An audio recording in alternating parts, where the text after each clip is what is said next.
Port.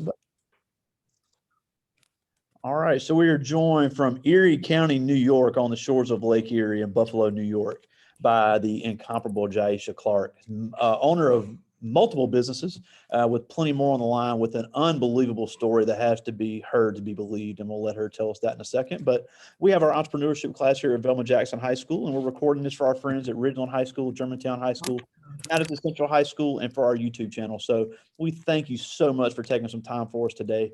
Oh, of course. And like we said, you're the founder of JShanelle Finance Coach and Clarity Yes. Credit, and you got some other big things on the horizon. But Yes. this business was born out of necessity, and the story that how this business began is really unbelievable. So we'd love to hear that.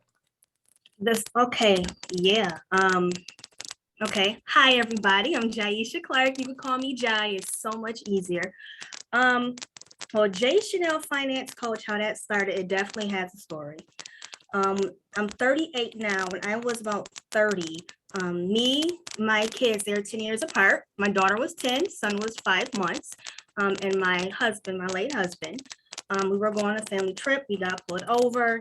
Long story short, he had mistaken identity, and he died while in police custody. I was thrown into being a single mother. I was still in postpartum. I was still out because I had an infant. So I really didn't want to go back. Mentally, I wasn't there because my husband just died. I had a baby, so I wasn't ready to go back into the working world. Prior to that, I was at M&T Bank here. I worked in mortgage, but I couldn't do that anymore. So when you become a single mother, you're like, okay, how the heck, I need to do something because I can't do a 9 to 5. I have to be there for my kids. I can only do but so much. And then it's just kind of when I realized I didn't have enough life insurance. I'm also a life insurance agent as well. When I realized, my husband really didn't have any life insurance, I went on a hunt to learn about life insurance.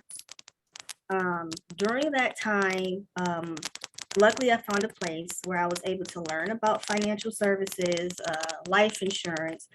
They also paid me, which was freaking excellent because, they paid me and I got to make my own hours. I'm trying to keep a long story kind of short so I can get to the big picture. And once I learned that, I made it my career. I said, I love this. I just loved it. I was able to spend time with my daughter and my son, still be a mom, and still handle business from home. While I was learning everything about life insurance and financial services and financial management, financial advising, so I'm still going to take my SIE to be a Series 6 financial advisor. I just started seeing people and helping people that were just like me.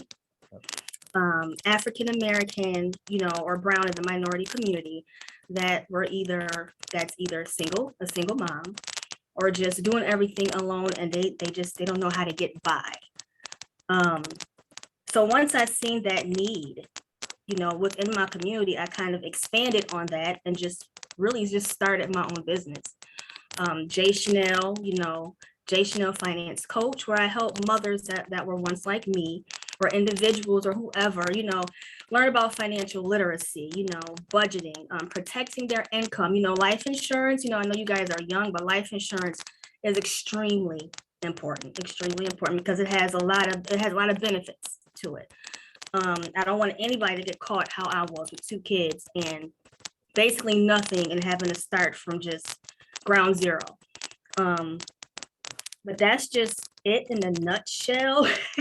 Because if I get too in depth, I might start crying. I don't want to sit here and cry in front of you guys, because it really was how I started. It really was a heck of a start. It was, I had to pull myself up, mentally, physically, for my kids, money wise, but I knew that going back to 9 to 5 was not for Jyesha and her family. And you just talked about several things that we've talked about in class and with other guests. And that's, first of all, no matter what business you start, it's always solving some sort of problem. And even though it came from a tragedy, you were able to solve a problem for so many people of your community. and you're passionate about it, you see a need, and we're talking about social entrepreneurship in this class, about mission and Okay. vision statement. And because that you obviously have your mission to help your community and to help people that were be in similar situations that you were in, and you're able to sell that, the Yeah. profit can come because you're focusing on the right things. You know, so many Right. entrepreneurs, they just worry about, I got to have the best this, the best, you know, and all this, and they're worried about, I gotta be the cheapest, and they worry about the wrong stuff when they miss the big Yes. picture. And especially in Yes. your situation, if you do the work, and obviously there's a lot of work involved, we'll talk about that in a second, but Oh, yes. you've been able to turn the profit because you focused on really helping your community. Yeah, I'm more so, and my fiance, says it now. And then I have a mentor too, which is important when, you're starting your own. You gotta have a mentor, you gotta have somebody, but it's not about, how much money, I'm not out here for the money. I mean, eventually, you'll get it. I'm gonna make it. I do make it now, but it's about reaching people, bringing people in. Cause mostly, I mean, I'm pretty good with social media, but I mostly go on word of mouth, and just go on to different organizations and talking. But, it's a need, and I just make sure I get out there and talk to people, and, it'll come. The money I'm referring to, it'll come. Yeah, and then something else you talked about in your podcast, which I cannot agree with more. I think a big misnomer is that people think they can start their own business, poof, money appears. And I No. think even I'm a huge fan of your music. I'm kind of mad that Jasmine Sullivan in her song wants to make it seem like it's so easy. I'm going to start a Oh, business and make all this money. Okay, that's great, but it doesn't work like that. And it doesn't. but while it does have the flexibility for you to be a mother and take care of your family, there's a lot of work involved. And I was laughing out loud when you talked about your daughter said you want to be a YouTube influencer because she thought it was easy. And even as when you want to do something like that, because I am, I have kids, and I'm all for, your own thinking. I'm all for, I instill in them everything when it comes to financial, everything, but she's just gung-ho on YouTube, and I think every kid is. But with YouTube, guess what? Behind the scenes, there's a lot of work, because my main degree is in music business, so I'm a musician, and I know we have to learn that, behind everything, there's a lot of work. You just don't see it. You don't see the countless, like I do my own marketing, I do my own ads, I do my own everything, TikTok, and everything else, and behind that is work. You don't see like what we're doing with our like I have a ring light right now, how we're trying to set up, your target audience, how you want to appear to your audience. A lot goes into your own business. So Yeah, especially when there's money on the line. If you're going to yes, even if you get a minority business owner grant or whatever, you may not have to pay that money back, but you've wasted a lot of time. So it's right. not just something you do on a whim. It takes a lot of work and a lot of planning. And It does. yes, you can still have the flexibility to have a family, which is a great pro of being your own boss, but you're going to have to adjust and make sacrifices in other areas. You are. And my biggest sacrifice is no sleep. It's no sleep because, I'm blessed to have 5 bonus babies. So me and my fiance, we have 7 kids, 3 in the house. They're all in sports. So between sports and being a mom and running my business, I'm also the chief operating officer with Clarity Credit LLC, but I'm also a tax specialist. I just got promoted at H&R Block. So it's like sleep. Nah, I don't know what that is. I don't know what sleep is. Well, and that's another thing I wanted to talk about too, is that I didn't realize until we started having these guests from across the country that most entrepreneurs that I've seen anyway are at least holding on to some type of part-time employee work. Yes. Because even though you may be a successful business owner, people want to hold on to the benefits. They want to hold on to health insurance. They want to hold on to some sort of steady income in case the business they have fluctuates. So is that the reason you're doing that, or and sometimes you need that part-time job or whatever it is to fund while you're in the beginning stages, to fund, your new business. You might need that. Or like you said, if something happens and it's just your business isn't going how you want it to, you have something to fall back on. But definitely the benefits. But H&R Block for me, they work around my schedule. So that's good too. That's really good too. So it's kind of a win-win for me. But if like for JShanelle Finance Coach and Clarity Credit, if I don't work, I don't get paid. That's one thing about a business. You have to work. You're gonna get as much out of it as what you put into it. Yeah. You have Let's talk about JShanelle Finance Coach. Obviously, we looked at your website and looked at some of the things you do. So, what exactly is it that you're providing as far as financial services? Oh, a lot. A lot. Some people, what we're doing now, me and my partner, Nakia, what we're doing now is called a crash and credit. I don't think I put that on my website yet. I don't think, because that's actually under construction. So, please don't judge me on that website. What we do, we do a lot. Crash and credit, where we teach people how to read their credit report. If something's inaccurate, how to dispute that, what you need to do. What I do as the financial coach part of what I do, I help people budget. I help people manage their money. I help them learn about financial literacy, which is just being able to manage your money, just, plain and simple. That's it. And some people can't, so they come to me, we get a budget together. I see what your income and expenses are. I see your life, I see everything. And I work with you on creating, maybe you need an emergency fund, a savings account. You're trying to pay down some credit. You want to get a house, and you need to learn the financial steps you need to take to get that house. So we sit down, and sometimes I'll go over their finances, their credit, and I'm going to tell you the ugly truth, because that's what I'm here for. I only win if my client wins. You want a house? Well, we gonna get that darn house. We gonna get it. So we sit down, we talk. Sometimes if they can't come in the office, because people are still scared of COVID, and I get that. We have a Zoom or a Teams meeting, or by phone, and we talk. But that's like the basics. I'm also offering, I offer different teenage courses on how to read credit reports. Why financial literacy right now is important, because we dig a little bit in that when you're in high school, we don't really get into it. My biggest thing is when you turn 18, do not get that credit card. You need to learn what a credit card is. It's not just, hey, I'm going to swipe. And that's like a big part in what we do. And I make it fun. I have games for the kids. I go out into the community and I network a lot. With different people. I'm just trying to think of all my class, because I hold a lot of classes in here, me and Nakia. I just can't think off the top of my head. It's so much that we have to offer financial wise. I will be digging into investments once I pass that Series 6. I already passed my SIE. I have to get that Series 6, and I'll be a full-blown advisor. Awesome. And then that'll be the next step. That's awesome. That's the next step. Now, another thing I like to ask about is, with what I look at your services, what you provide. It is amazing what all you can provide in your packages, and you have different levels of those and different prices for those. So Yes. One mistake, and we've had some students come out of this class, start their own business, even if it's a side hustle, and I immediately tell them, "You're not charging enough. You're not charging enough."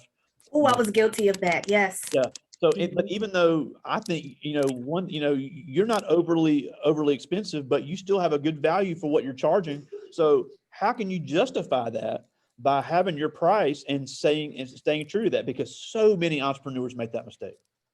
I have my price where it's at, because I kind of keep it where I know I will make in an hour just somewhere. Let's say H&R Block, I'm a tax specialist. That's pretty good money. So I kind of thought about that price, and thought about, people that I work with and what would be feasible for them. Because when you put up a price, you have to think about what goes into work that you do. From how much is your website, so let's put that on. How much is the paper that you're using for this? How much the ad, just everything. You want to include that in the price. There's a certain percentage that we use to include that in the price. That's how I came up with the price, if that makes sense.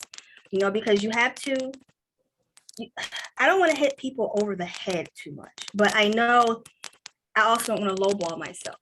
Absolutely. Because this is what I do. And, I've had a lot of teaching, schooling, certifications. I kind of got told off by my mentor, because at one point I was just really lowballing myself. And she was like, no, you're too smart. You went to school for all of this. You're too smart. You can't lowball yourself. So we just kind of sat down and looked at everything that we pay for. and then just kind of came up with a price. Yeah, and the word I like to use is perceived value, because if you're offering more, because That's it. your packages are great for what you're paying for and for what you're showing, the customer sees that, and it's a visual thing. It's a visual Right. image. You're able to charge that because you're providing this, and you even have on there and provide this free of charge. So Yep. the little things like that, and personally, I think they're getting a great deal. Yep, because we also like the consultation, like how we're talking right now, we'll meet, before you sign up for anything, we discuss, whatever you want to discuss financially, your credit report, or whatever you want to talk about. And then when you sign on, that's when you pay. But with the package, you get your own portal, your client portal. You get your own link to everything. So you can talk to me via, your own little website. Or you can see everything I'm working on from the back office through the site that I give you. So, because when you pay for different financial things, there's so many companies out here that's getting over on everybody. They really just, I've been there, I know. Rural Black community. Yes, yes, yes. The elderly, the immigrants, and the rural Black community are the three big. Yes, exactly. And it's like, I want them to know, you're just not, I'm just not taking your money. I'm not. I want you to see what I'm doing, when I'm doing it. So you want to know what, what I've been doing on your account. You can sign into your client portal. You'll be able to see, and you won't, you're just, you know that your money is going somewhere. You're getting a lot, and I think that's fair. Me personally, I'll pay for transparency. I'll pay for convenience, and I'll pay for transparency. So the easier you can make it and the more transparent you can make it, I think that justifies your price. Yep. And then I also send out Clarity Credit. What we do in JShanelle, we send out weekly like credit education tips, about credit, what percentages, where your credit score needs to be for an FHA loan when it comes to a house, or how you should be budgeting, or don't open credit cards when you're trying to buy something major, right? Don't get one at the dang store either. No. Don't open up no trade lines. Don't do anything, so it's we might bug you, but you're getting a lot. We want them to know you're not just throwing a financial person your money and we're just going to Miami, Florida, or going off somewhere. You're and we put our time and effort into each one of our clients, and one person said, "Oh my God, you're such a bugaboo." Good. Good. I think that's a bugaboo you would need.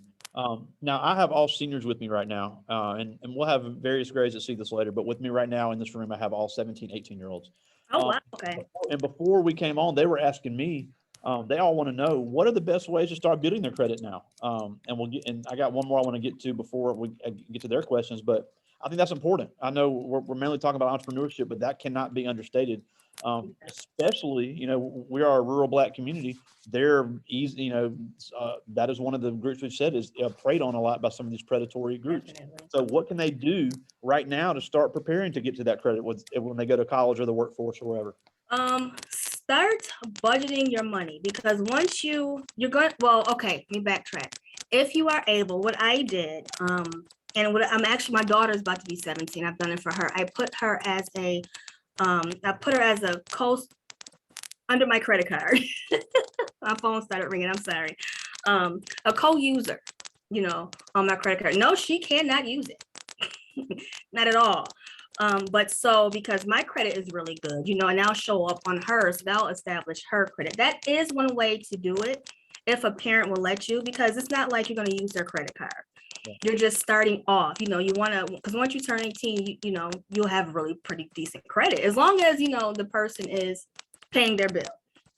Now, if you are unable to do that, what I would say, just start, first, when you have your job, save your money. Start budgeting out your money for whatever bills you may have. At 18, I probably only had, I'm 38. I don't even know if I had a cell phone in 2002. How old we are. Yeah, I don't know. But I would say just budget out your money and put it aside, because when you turn 18, I'm more than positive you're gonna get a credit card. Let's just be real. You're gonna get a credit card. Just know that when you do, get a credit card that works for you with minimum, maybe like $150 or $200, but pay it, and do not if you decide to go that route, don't spend everything on a credit card. Try and keep it at 30% or lower, but pay that bill. The important thing, once you turn 18, you leave high school, even say you don't go to college right away, but you're out, and technically you're grown. You can make your own decisions. You can buy certain things, pay your bills. I was 18, that's where I messed up. I took out credit cards, a Macy's card. I did not pay my bill, and I paid for that. Literally, I paid for that. But if you can, I would say, if you have a parent or auntie, maybe be a co-applicant on a co-user on their card. That is actually one of the quickest ways. Yeah, and then little things like getting a cell phone in your name. Right. Yes, I forgot about that. Yes, a cell phone in your name. Really little things, but you don't want to put too much in your name. You don't want to turn 18 and just be like, hey, I'm 18. Oh, I'm gonna go out and just do everything. You don't want to do that. Yeah, and there's credit cards that specialize in students, so it's just important to getting the store credit cards is a huge mistake. Don't let them talk you into it. It's a trap. Or you could get you a secured credit card. Absolutely. I forgot about that. Get you a secured credit card when you put. Say you put where you have to pay for it. You put $200 on a credit card. That's your limit. Yeah. That's a secured card. You can go that way. That actually builds credit really well too when you turn 18. So you can do it. There's options, but you just have to be careful. Now, before I get to the students' questions, I've got to ask. You talked about you have a dream to start a music school as well.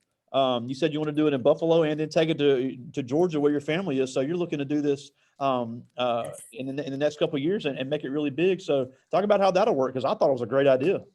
Oh, music is my first love. I am a singer. Music is my first love. My degree,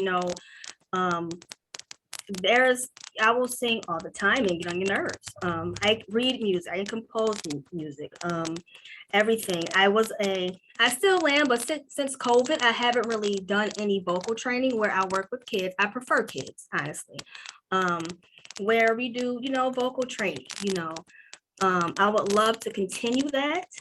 Now that, people aren't scared to really leave their home anymore, because I could have did it virtually through Zoom, but I like that one-on-one communication. I'm a talker and I'm a people person, Yeah, and I'm a musician as well. It's just not the same hearing somebody's voice virtually. You almost have to hear it in person in order to properly hear somebody. I don't care. You do. Yes, you do. And God willing, because I'm really focused on one business at a time, because I don't want to get too overworked. But my ultimate goal, once everything, because my business right now, JShanelle, it's like, I've been around for maybe 2 years, but I'll say right now to this day, it's crazy. Like I have a lot of it's taken off, I should say. Where it gets to, it's going to get where I want it to get. I am going to have my music school. I want other teachers in there. I can play piano because you have to play in order to get a degree. But I want someone in there that like my daughter learned how to play by ear just from watching me teach. I could just tell her, hey, play this, and she'll just play it. And it makes me sick. That's how good she is when she does it.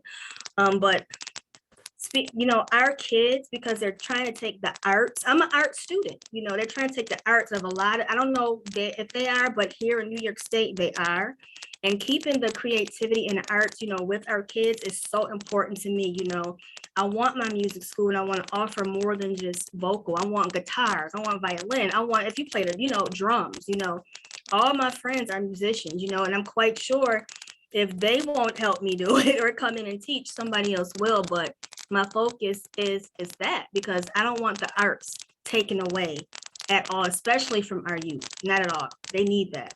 Yeah, and it's amazing how many adults I know that's our age, and they said, man, I wish I could have learned to play an instrument when I was younger. I hear that a lot. I hear it all the time. I mean, I know these kids in here now think I'm crazy, but I'm telling you, I hear it all the time. Oh, yeah. If stuff was available like that, maybe that we wouldn't have that sentiment.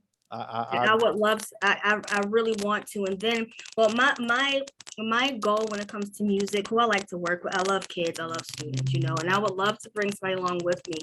That, because I would say I don't mind teaching adults, but when we reach adulthood, we're kind of stuck in our ways, and sometimes we just can't take direction, So I would like to bring somebody in that will work with me that wants to work with, a different age group. Because my target is, you have 17, 18-year-olds in there, 18 and younger, most, for me, or my youngest son, he's 7, around that age, because they're so fun and your minds are so open, to everything. And, when I teach you different keys and, it's just, music is just freaking awesome and fun. And now that COVID is not too much, I can hopefully get back out there, because I do a lot of background singing here in Buffalo too.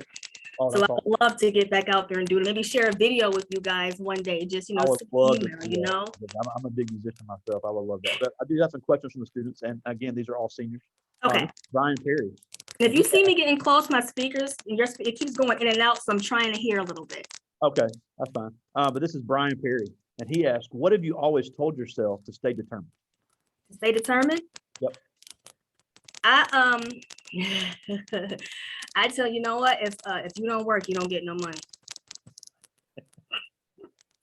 I just honestly, and then it's like I get up like, it's then sometimes, to be honest, you said his name was Brian. Yep. To be honest, I have to turn on Kendrick Lamar. We gonna be all right. Like that's like, and that gets me like, you know what? Okay. Even when I wait, when I know it's a rough day, I'll just rock a little slow and we gonna be all right. And I'll turn Kendrick on, and you know what? I'll go about my day. And I said, don't let nothing stop. You got to keep on going. You got to work. Awesome. Now this is a Marion Bolden, and he's interested in getting a CDL and getting right into truck driving. And there's a big need for that in Mississippi. But he did have a great question here, and he asked, "Have you ever had a customer that had bad credit that you thought you couldn't help? And if they did, how did you help them?" Ooh, yes, I have.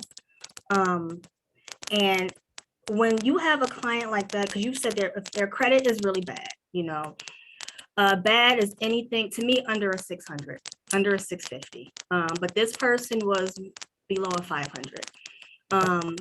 Yeah, it takes that person, was just like, I don't know what else to do. They was working, making very good money, but just, credit talks, and you need that. And my biggest thing was, just first teaching them how to learn how to read their credit report. Stop spending. We created a budget, and that person had to pay their bills ultimately, because what happened was, this person had a whole bunch of credit cards and went way above the limit. When you have a credit card, you have got to stay under 30%, and then combine total with those credit cards, stay under 30% with that. So we had to pay down that person's, their just every credit card.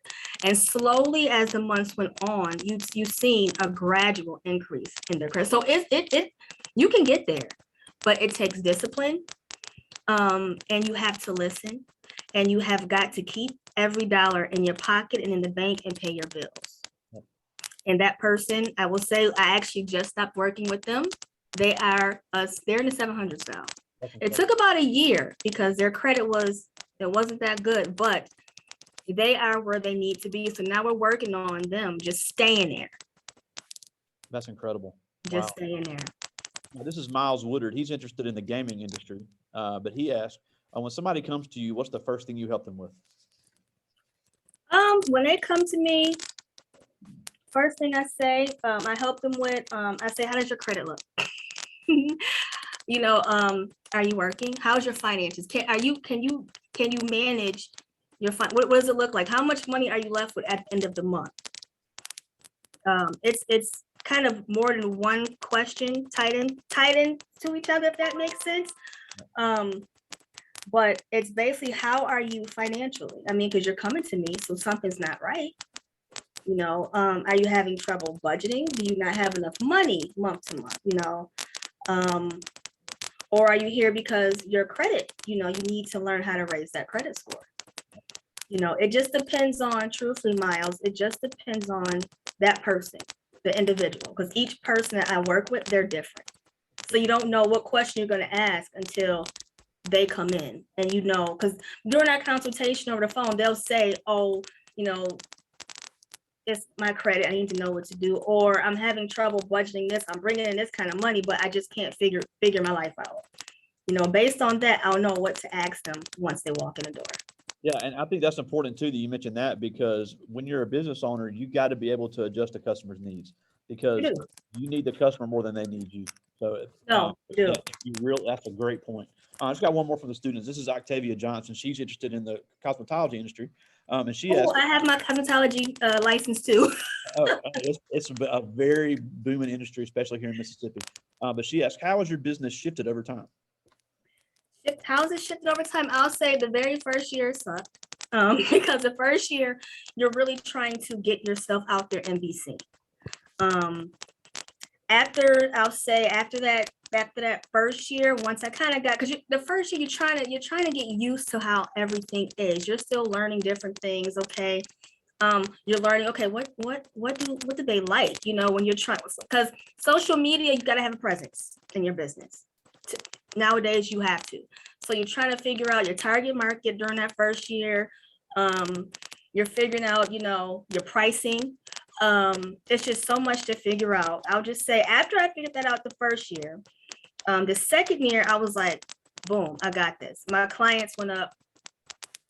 I'll say I gained more of my clients in that second year. Wow. Gained a whole lot more. And now, right now, it's just like I said, today, it's gone. It's crazy. It's just one little TikTok or one little discussion with somebody or Facebook post or whatever. It's like, oh, that's such and such. Oh, well, she's at this office and she does that. And it's like, oh, wow. It's overwhelming, but it's what I want. So it took about a year. I'll say that first year might be a little rough, but after that first year, please stick it out and keep going. Absolutely. All right, well, we're almost out of time, and we thank you so much for joining. Ready? Well, our school day is getting close to being over, and they got some work to do. But before we go, you said yourself on your podcast that the world owes nobody anything, especially young Black kids. But you were given some horrible circumstances in your life, but yet you turned it into an amazing success story that is just so inspirational, and I loved hearing it. Before we got on, I was telling them how amazing it was. So, what can they do as seniors in high school, young Black kids in America, to overcome these obstacles that they're going to face? That actually is a tough one. To overcome these, I would say, face them, and keep on going. That's a whole nother class discussion about everything I've been through, even since, because senior year, I was in a bad accident, was out of school for months. You have to face each obstacle. Don't shy away from it. Don't. Face it, stay positive, and keep on going. And keep on going, because the world, yes, I've experienced the hate in the world, unfortunately. But you know what? I turned that around. And just keep your head up and keep on going. That's incredible. And love yourself.